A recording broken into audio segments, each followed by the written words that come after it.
because you're a mama doesn't mean you don't have some mojo and want to get back to having sex again.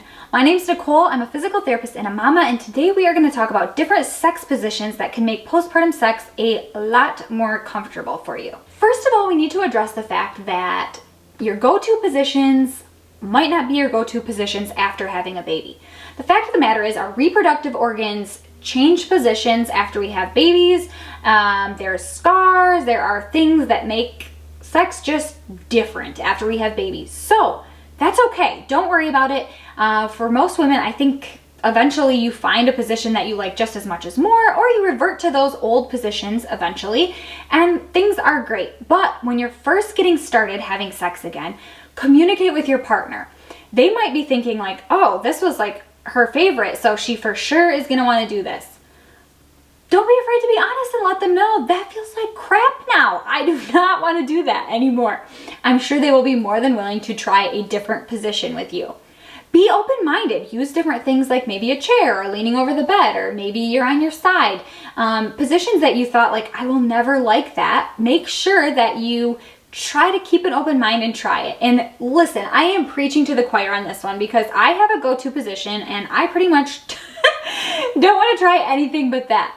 But when I first had my babies, it was actually really essential in order to have successful sex. So here's another tip, kind of, this is a good lead-in, is that positions where you have more control might be better. So typically if you like being on your back, after you've had a baby, things are a little more tense and tight, especially if there was any tearing and things like that. So if you can be on top and you can control like how fast penetration is happening, and then once inside, like the depth of penetration, the speed of thrusting, these are going to make sex a lot more comfortable for you. Your partner, believe it or not, cannot read your mind, and so they don't know when things are uncomfortable. So if you are on top and you are kind of a little bit more in control of sex, it's probably going to make things a lot more comfortable for you.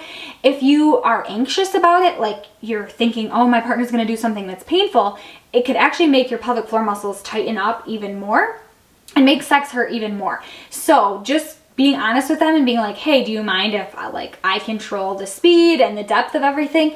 Then they'll know, and then you don't have to be afraid that something is gonna happen that you're gonna be uncomfortable with. Another thing to be mindful of is that sometimes childbirth brings up emotions that are associated with trauma. Maybe there was abuse in your past and the whole childbirth experience kind of reignited some of those emotions, sparked those emotions in you. And if that is the case, there might be positions that you absolutely do not feel comfortable in. Like maybe they remind you of the childbirth experience and that's not good for you. Again, tell your partner that, like, hey, I just can't lay on my back because it reminds me of when I had my baby and that hurt like hell and I don't want to feel that right now. So I'm sure they would be open to trying different positions with you. If they're not open to that, then maybe it's not a good time to start having sex just yet. Another simple trick that you can use is just tilting your pelvis a certain way. Sometimes just arching your back or tucking your butt under can make you feel a lot more comfortable during sex. It just changes the angle and where genitalia is penetrating, or a toy, whatever you're using, where that penetration is occurring, and it can make things a lot more comfortable. And it's just a simple arching of your back or tilting of your pelvis. Something else to consider is different positions might work better depending on how you delivered your baby. So for example, if you had a cesarean delivery, you have a lot of core weakness. I mean, even more than normal. So it's very normal to have core weakness. But after cesarean delivery, we have a lot of it. And in this case, we want to avoid positions that require a lot of use of our core. If you think about being on top, this requires a lot of core strength. First of all, just to maintain position on top and hold yourself up. And then when it comes to thrusting, you're usually more in control of that movement, and that requires core strength, believe it or not. Just give it a try if you've had a C-section and you'll know exactly what I'm talking about. So the way around this is you can use a support, like if they gave you an abdominal binder at the hospital, if you've been using a belly binder or a belly wrap, you could wear this during intercourse if you're comfortable with that. Or you could use positions where you're laying on your back or you're in side lying, and this will eliminate the need for you to use so much core strength that you just don't have right now. So think about trying positions that are going to optimize what you do have and downplay the things that you no longer have or don't have for the time being.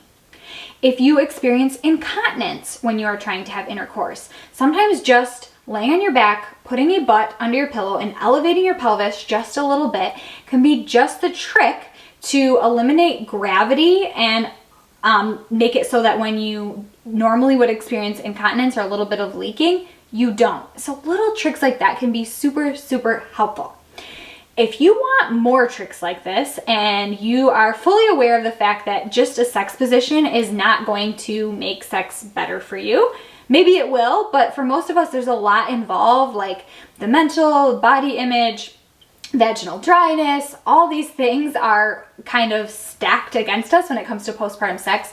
Go ahead and check out this video. I'm putting it above. I'm also putting it in the description below because I basically took all the common questions that people are giving me and I threw them all into one video, and I added a fun element to it where I surprised my husband with different questions and get his candid response to what he felt about things during postpartum sex.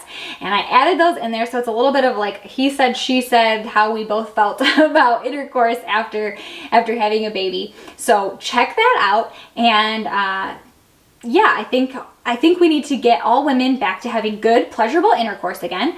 This might require more than just a pelvic health physical therapist like myself. This might require a counselor to do talk therapy with you and work through some of those emotional things that have changed since having a baby. But that's okay. The main thing is that you realize that there are people out there that want to help you, and if your goal is to have intercourse, we can do that. We just need to know who you are and how we can help you, and we are just chomping at the bit waiting for you to contact us. Thanks so much for tuning into my video today. If you like this video and you want to learn more about how to not only survive but thrive in pregnancy and postpartum recovery, subscribe to my channel, hit the bell so you get a notification when I put out new videos every week, and I will see you there.